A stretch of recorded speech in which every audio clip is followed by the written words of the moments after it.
काही जण काही बोलते त्यांच्याकडे दुर्लक्ष करायचं आपण इतकं जातील दिलं ना काय करावं काय नाही. फक्त एक माग होतो गावाला. आता मी तेव्हा मागितलं 2 वर्षा एक माग होत फक्त तेवढं द्यायचं. आता गाव काय काही माया कोण मना दुखायला असते काही तुमच्या कोण दुखायला असते. आपण दोघांनी सोडून द्यायचं जातीचं कल्याण केलं. आता तुम्ही गावकरी मला मी गावकरी झालो आणि मग मी गावकरी झाल्यामुळे आपलं थोडंफार झालंच असणार आहे. नाही असं नाही ना. आजपासून मोठ्या मनाने सगळ्यांनी विसरून जायचं.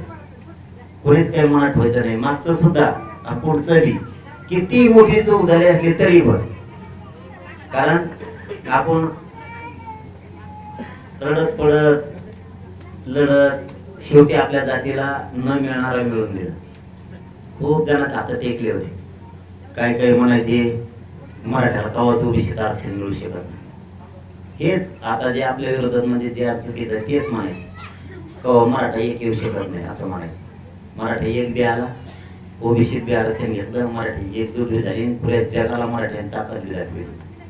याच्यात लावून धरण्यात मोलाचा वाटा अंतर्गतवाली गावचा आहे. मोलाचा वाटा. तुम्ही लावून धरलं म्हणून हे टिकवता आलं.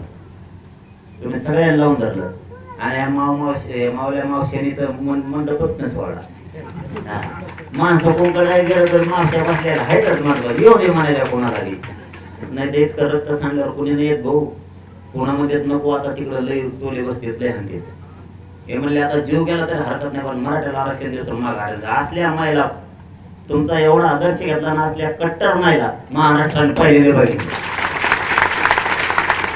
एकदा टोले पडले की दुसऱ्या बरेच मध्ये नको हो तिकडं तुम्ही तुमचा धंदा आम्हाला नकोच यायला पाहिजे. पण आदर्श घेण्यासारखा महाराष्ट्राने अंतरवालीचा घेतलाय सुद्धा. इतक्या महिला लागू सुद्धा लढू शकतात. हे ज्यावेळेस महाराष्ट्रातल्या आपल्या मायमाऊलीच्या लक्षात आलं आंतरवालीच्या रक्त सांडलेल्या मायमाऊलीच्या खांद्याला खांदा लावून करोडो महिला उभा राहिल्या राज्यातल्या. म्हणून आपण सगळेच लढलो. हे सगळं श्रेय गरीब मराठ्याचं कोणाचं नाही दुसऱ्याचं. गरीब मराठ्याचं आहे. त्यांना आपण ते देऊन टाकलं. आता आंतरवालीनं शेवटी विजयाचा गुलाल उधाळाच आटलेच नाही. लई काड्या घालायचा प्रयत्न केला. काय गेला काड्या नाही कुड्या नाही काही नाही. ते आम्ही आमचं नंतर बघू म्हणायचे. मला जेवण म्हणायचे. गाव म्हणल्यावर भाऊ भाऊ येतं उली तिथे झालं तरी मी तिकडं व्हायचं इकडं आले म्हणायचं आम्ही दोघं संगत. हे प्रेम सोपं नव्हतं.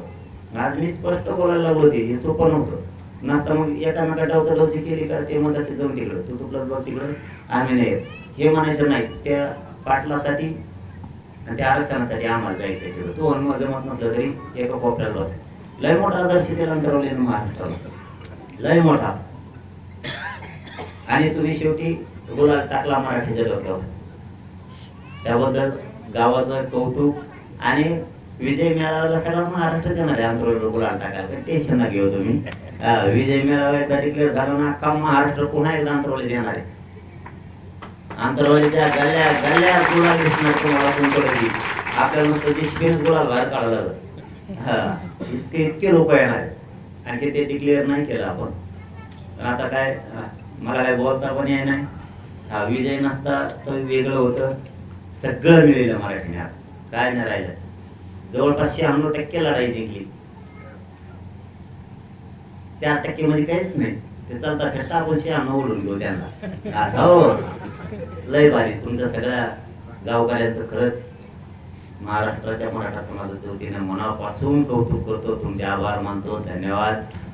खूप लढू लागला. आता बाकीचं काय बोलायचं नाही. मला या व्यासपीठावर पहिल्यांदा या व्यासपीठावर गुलाल पडलाय मराठ्यासाठी.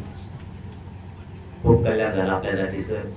तर मराठा समाजाला अंतरवळीतून एकच संदेश देतो. समज गैरसमज ठेवायचा नाही. JR निघाला म्हणजे मराठी आरक्षणात गेले. थोडा वेळ लागत. आपण जरी एखादी जमीन वावर विकत घेतलं तरी बी आपल्याला त्याच्यात आऊत हाणावं लागल नागर हाणायला लागल. उन्हाळा आहे तर पाऊस पडूस तर वाट बघावं लागल. मग आपल्याला पाऊस पडल्यावर त्याच्यात कापूस लावता येईल किंवा पेरता येईल अशी सिस्टम असते. तुम्ही जर उन्हाळ्यात जर त्या ढेकळातच टाकलं तर जळून जाईल. त्याच्यामुळं JR निघाला. मराठवाड्यातले 100% आरक्षणात जाणार आणि पश्चिम महाराष्ट्राला जाणार. आणि महाराष्ट्रातले पण राहत नाहीत. परत म्हणजे पश्चिम महाराष्ट्र मराठवाड्यात चालला काय, शिंदे समिती महाराष्ट्रभर काम करते. त्यामुळे विदर्भ, खानदेश आणि कोकणातला सुद्धा मराठवाडा राहणार नाही. ती जबाबदारी आणखी ना माझ्यावर आहे, तुम्ही काही टेन्शन घेऊ नका ते बाकी.